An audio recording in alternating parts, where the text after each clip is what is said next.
Quem já pegou a Covid, ainda precisa continuar usando máscara? Sempre. Todo mundo, até nós atingirmos a chamada cobertura vacinal, né, gente? Eu vou compartilhar aqui minha tela. Tem esse texto nosso, então, né, da Rede Análise Covid-19, que fala justamente sobre a questão das máscaras, né? Então, é isso, pessoal. Enquanto nós não atingirmos cobertura vacinal, a máscara é indispensável. Eu sei que as pessoas estão cansadas, muitas pessoas não se sentem confortáveis utilizando máscara, mas ela precisa ser considerada um acessório tão importante quanto, por exemplo, um cinto de segurança no carro, né? A maioria das pessoas que chegou a se contaminar com Covid-19 muito provavelmente pegou a infecção no ano passado, né? Onde nós tínhamos, então, a cepa que nós chamamos a selvagem, né? Que era aquela cepa original, com até pouquíssimas mutações, né? Que ela, de quando ela chegou no Brasil, quando ela passou pelos Estados Unidos também, né? Tem uma mutação mais clássica, que é a D416G, mas, enfim, ainda era a forma onde a taxa R0, que é a taxa de transmissão, ela era 2,4, 2,6, né? E hoje nós temos essas variantes aí de preocupação, né, que nós chamamos, a alfa, que é a B17, a beta, enfim, agora nós temos aí a gama, nossa P1, né, e a delta, que é a variante indiana, com uma taxa R0 de 5 a 8, uma taxa altíssima. Para vocês terem ideia, uma pandemia ela é controlada quando a nossa taxa está menor que 1, né? Então a gente está muito longe disso. E essas pessoas, então, que se infectaram, no início da pandemia, elas têm chance, sim, de se contaminar, se infectar com uma dessas variantes novas, né? Mesmo as pessoas que já passaram por infecção e foi com uma variante dessas, ainda assim podem se infectar com outras variantes, ou até a mesma variante, né? Então, o que acontece, gente? Você pode ter tido a doença e a doença ter sido super leve, né, se infectar novamente e evoluir para uma forma grave, ou você pode ter tido a doença grave e agora, né, se reinfectar e ter a doença de maneira leve. A gente não tem como saber isso. Eu acho que isso as pessoas precisam entender bastante. Não tem como a gente prever o que vai acontecer, como o nosso organismo vai reagir. A gente ainda, embora os estudos tenham avançado bastante, ainda tem muita coisa para a gente descobrir.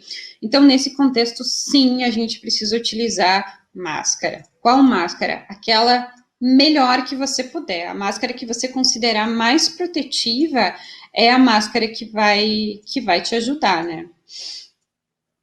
E, e principalmente, né, também a gente teve uma experiência muito ruim com a P1 quando no começo do ano, que começou a reinfectar muitas pessoas que já estavam já contaminadas, já tinham se contaminados, né? E provavelmente não se tem uma comparação ainda entre a P1 e a Delta, mas tem alguma comparação com a do Reino Com a Unido. africana.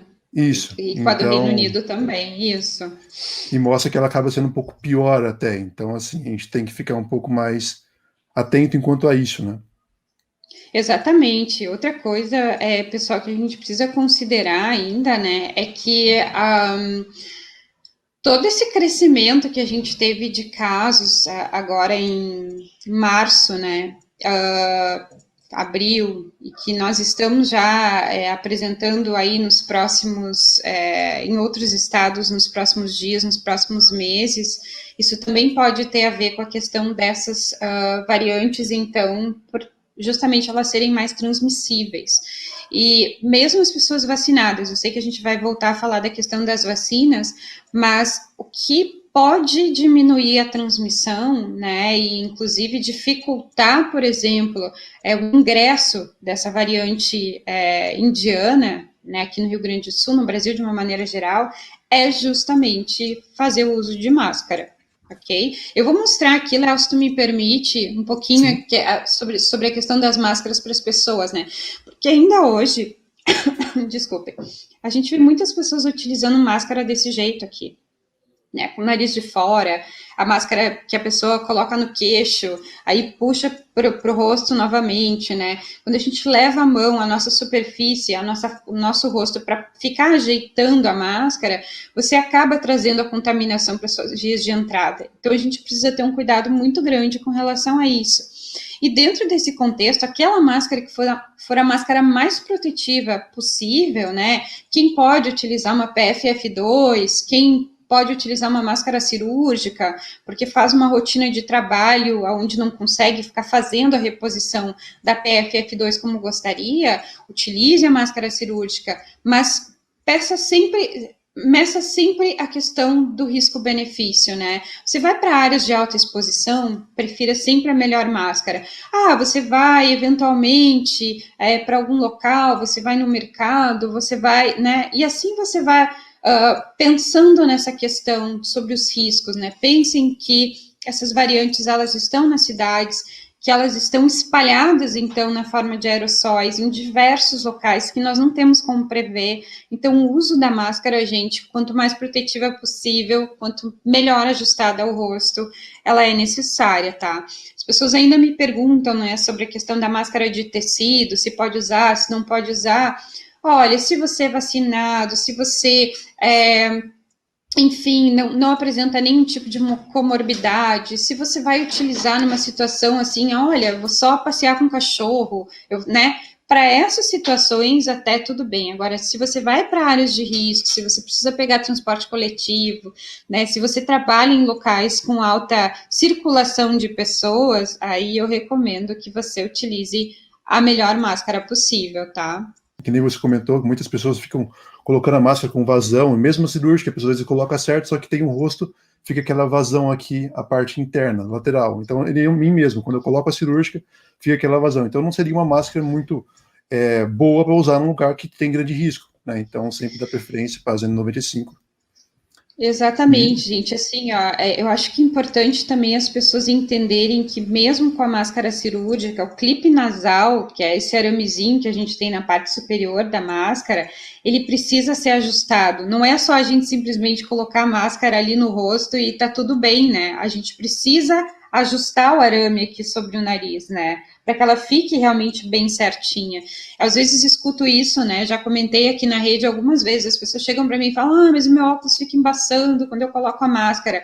E eu sempre explico isso. Então, porque você não fez esse ajuste do clipe nasal corretamente sobre o nariz. A gente precisa apertar bem aquilo ali para que a gente não tenha esse escape de ar, né? Que como o Léo está colocando, né? Pelas laterais, pela parte superior. Então, é muito necessário que a gente faça todo esse cuidado com relação ao ajuste da máscara. Não adianta você estar utilizando a melhor máscara, uma PFF2, né, se você não tiver com ela ajustada ao rosto. Sim. E Mel, dizem que é muito bom também colocar a cirúrgica e a de pano por cima, né, para ajudar na vedação. Isso ajuda mesmo? Como que é? Gente, assim, tem uma situação com relação à máscara que é a chamada eficiência de filtração, certo? Então, isso é uma medida com relação, então, a testagens que são feitas com as máscaras para nos dar esse valor. Por exemplo, a PFF2 tem 95% de eficiência de filtração, por isso que ela também é chamada N95, né? Agora, alguns estudos que são feitos para testar a eficiência de máscara, eles consideram não necessariamente situações populacionais, né? Porque você não vai pegar uma pessoa com tipo X de máscara e contaminar ela com vírus para ver o quanto vai proteger ou não. Então, isso é feito em situações controladas, né, laboratoriais, nós chamamos isso de prova de conceito, e aí você tem lá, por exemplo, uma situação num manequim, ou até mesmo numa pessoa, uma única pessoa, você não tem um grupo amostral muito grande, e aí você tem ali, em vez de utilizar vírus ou bactéria, se utiliza, por exemplo, partículas de cloreto de sódio, que é o sal de cozinha, né, com tamanhos aproximados, então, a material particulado, e você faz testes, então, para saber o que passa e o que não passa pela máscara. Um desses testes, então, feitos, considerava, então, essa dupla camada, né, utilizar uma máscara cirúrgica e uma máscara de tecido, e se viu uma eficiência de filtração de 92%. Ok, mas entendam uma coisa, gente, a eficiência de filtração, ela não é eficiência de proteção.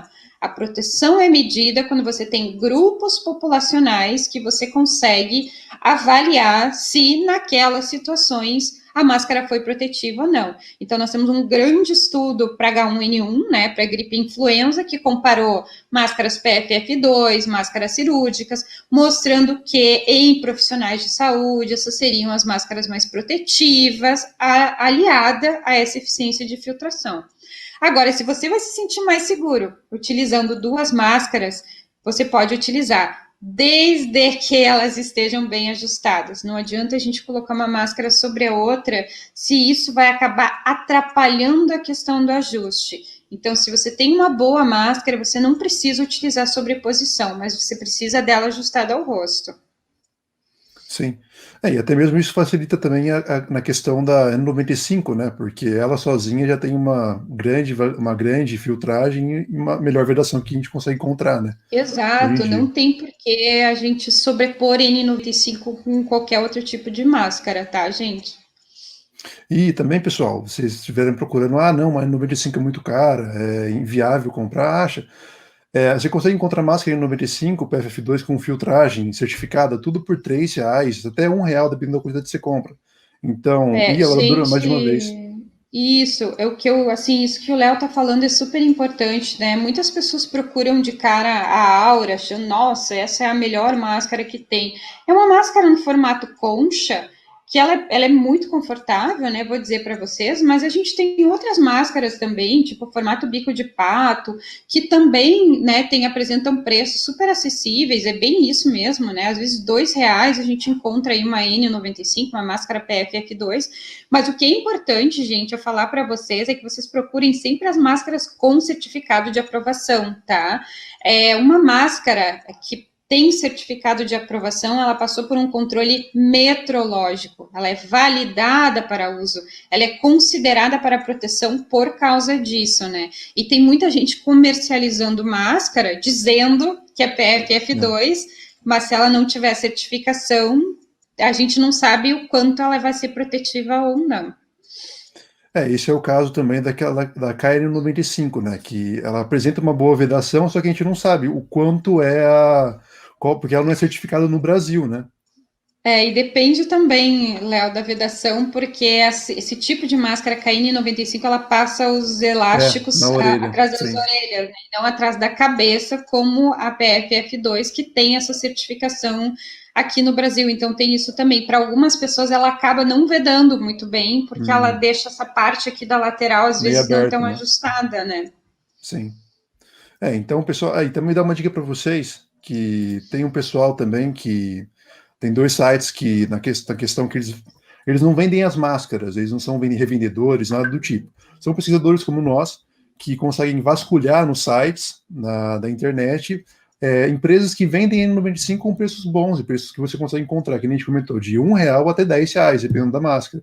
Então você consegue achar todo modelo, todas as marcas são verificadas, são validadas, e você consegue encontrar todos os modelos do rosto. Por exemplo, em mim, a Aura não funciona, não fica legal.